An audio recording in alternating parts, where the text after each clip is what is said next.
Hi everyone, it's Julie Mason.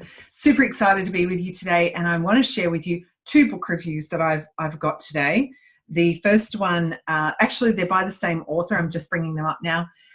This was a lady, her name's Rachel Hollis, that I saw speak in LA not too long ago from the time of this recording, and I was really impressed with her. I mean, she has got a pretty profound story as to her success, and she is absolutely going stratospheric with her success at the moment, but she's working damn hard for that too, can I just say? So it's not just landed on her plate. As she said at the conference in LA, she's a 15-year overnight success. She's worked very hard for 15 years, and now that hockey stick is going like this on her success rise. But the two books that I have read of hers recently, the first one I bought as soon as I got out into my hotel room after watching her come off stage. I was really impressed. I wanted to read more about her and what she talks about. And so the first one is Girl, Wash Your Face by Rachel Hollis. It has been on the New York Times bestseller for over a year straight, which should tell you something. So it's sold a hell of a lot of books, and really interesting read. For the guys who are listening to this, don't let the titles of these books where it's got Girl Wash Your Face or Girl Stop Apologizing put you off. There's some really good things in here for you to read as well. Maybe not all of it you will be related to, but a lot of it you will. So please don't let the title put you off. I'd highly recommend reading it, because the Girl Wash Your Face in particular is talking about the lies that we tell ourselves, the internal self-talk that we are telling ourselves around our life, our business, our relationships, all sorts of things, and how that is holding us back. And what I love about Rachel's book in the first one that I read, Girl Wash Your Face, was how she talked about the lies, like the lie, I don't deserve this, or the lie is somebody else is better than me, or the lie is I'm not worth it. You know, all of those kind of things. But it's more than just those three that I'm giving you as an example. But what she does in the chapters, she expands upon what that lie is, how it came about, why we have it in a lot of cases. She tells a story around that, of how it's affected her life. But what she really does at the end of each chapter is give you clear steps on how to overcome that and what she did to get over that. So I highly recommend reading it. It's a great book. Her second book, which I really enjoyed, I bought at the airport. So I read the first one literally in about 5 hours. I think it was done and dusted before I even left LA. It just goes to show. The second one, I actually had to go to 3 different bookstores in the LA airport to try and get a copy of it, because it's only come out at the beginning of 2019, and it has been hitting bestseller lists again all over the place, and again selling out wherever. So definitely recommend this one. But this one's much more on the entrepreneurial side of things, so much more on the business side. It's a shame-free plan for embracing and achieving your goals. So it could be whatever goals you like, but I'm really taking it for business goals. That's how I'm addressing the reading of this. And I thought I'd just share a couple of notes. I probably should have them, earmarked in the book, but I always take notes in a journal after I read a book. So I read, various books or, things that I'm reading, and I kind of jot down all my notes in here. So excuse my reading, but I want to share this little bit with you, because you may not be aware, but I was bullied through my entire childhood, ostracized, called any name you can think of under the sun, really had the tough time fitting in and really connecting and finding a group of friends that I could feel I could really trust. So I didn't really get girlfriends, for that matter, until the last, several years. In my 40s, I really didn't have, groups of friends per se. I had occasional best friend here and there, but not girlfriends that I could really hang out with and just be myself. And I found that really challenging. But each of us suffers some trauma or some hurt or some crap that we carry from our childhoods, for a long time. And I really loved the passage in Rachel's book, Girl, Stop Apologizing, where she talks about that. And in this particular book, she breaks the book into 3 parts, by the way. First part is the excuses we make up not to succeed. So it's about eliminating those excuses. The second part is the behaviors we need to adopt to become successful or to achieve our goals. And the third part are the skills that we need to acquire in order to achieve our goals. So really well laid out. I love how she lays out her books. Very simple, very practical, easy for anybody to apply the principles that she gives. So let me just read this part because it really struck for me, and maybe it might strike for you because, you know, again, as I said, we've all suffered some trauma in our past, whatever that may be.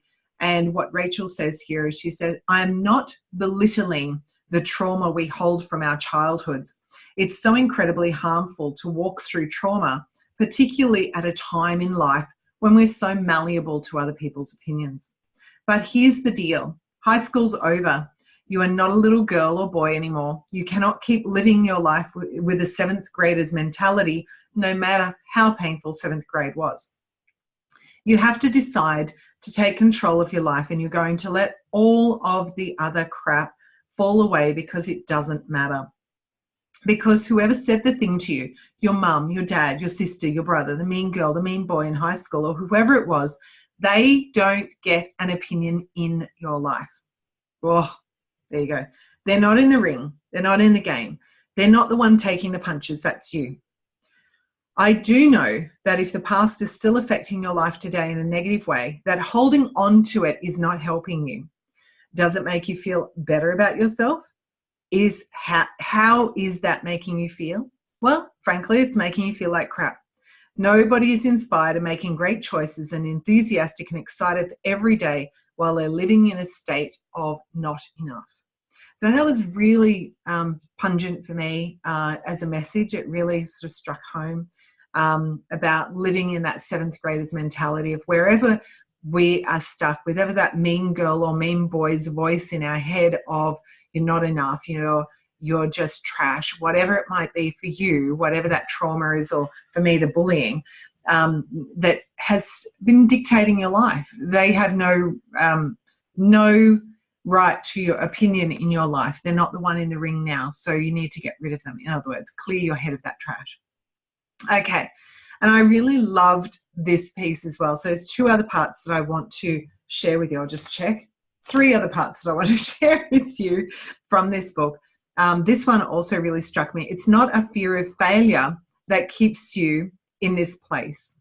Oh, now, we always think that it's the fear of failure that keeps us stuck. Like I'm scared to do this because of what other people might think. But what Rachel says, it's not the fear of failure that keeps you stuck. It's the fear of other people thinking or seeing you fail, or what other people will think of your failure. Again, it's other people's opinions that we're letting rule our life. And yet, in reality, and this is my part here that I'm adding, in reality, other people spend much less, minuscule amount of time thinking about you compared to what you imagine they do. They don't really care that much at all, but we imagine that they do because it's important to us. So we have this lie that we build up, which Rachel talks about in her first book, Go Wash Your Face. We've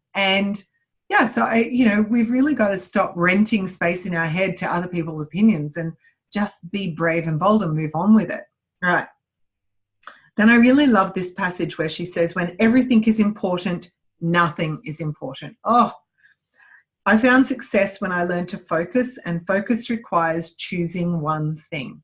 And I speak to so many clients who are wearing multiple hats, and I get approached by many people asking, would I like to do this business venture with them or that MLM program with them? And my answer to them is always gracefully no, because the reason is you can't win the Melbourne Cup having one jockey ride 2 horses at the same time.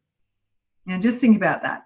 If you want to get to the finish line, if you want to win and achieve your goals that you've got, you can't ride 2 horses with one ass. There you go, right? You got to choose a horse and really focus on it. And that's what Rachel's saying here. So I loved how that stood out. And then the last one, which is a thing that I struggle with a lot myself, as a reforming control addict and control freak, asking for help to me has always been, you know, a sign of weakness, that if I didn't know it, if I couldn't research it, then I was dumb, or I was a failure, or I was just plain stupid, and I really didn't want any of those labels. What I realize now, and it's taken a while and I'm still learning this, quite frankly, is that asking for help is a sign of strength. And I loved Rachel's story that she put with this, where she said, and it's research actually, I once heard that most people who choke to death on food do it in close proximity to someone who could have helped and saved them. And that often we'll be at a table and a little piece of food will get stuck in our throat, in our esophagus, and we kind of start coughing and we don't want to make a scene. So we get up and leave the table and we go into another room, all while our friends will be saying, are you okay? And we go, yes, I'm fine, right? And we get to the other room and we're in all sorts of trouble, but now we can't actually speak. We're losing oxygen. We're in massive distress and we're outside of the space, and we've told our friends to stand down so they don't come and help us. So it's interesting that if we don't ask for help, we can, you know, fail miserably, or in this case, many people die by not asking for help when they need maybe just a glass of water or someone to pat them on the back or do the Heimlich maneuver or whatever it might be. And that really stood out for me. There's many other things in her book, particularly Girl Stop Apologizing, that I recommend that you read. I particularly love her goal setting process, how she does that and really focuses on having writing out daily gratitude and daily goals, and the one thing that they're focusing on at the moment. And she tells how she has used that to help her create the stratospheric success she is experiencing and on that ride today. Now, Rachel Hollis in America has been touted as the next Oprah. Well, you know, she's aiming for that, quite frankly. And I think she'll probably get there. Watch that space, because she's doing big things.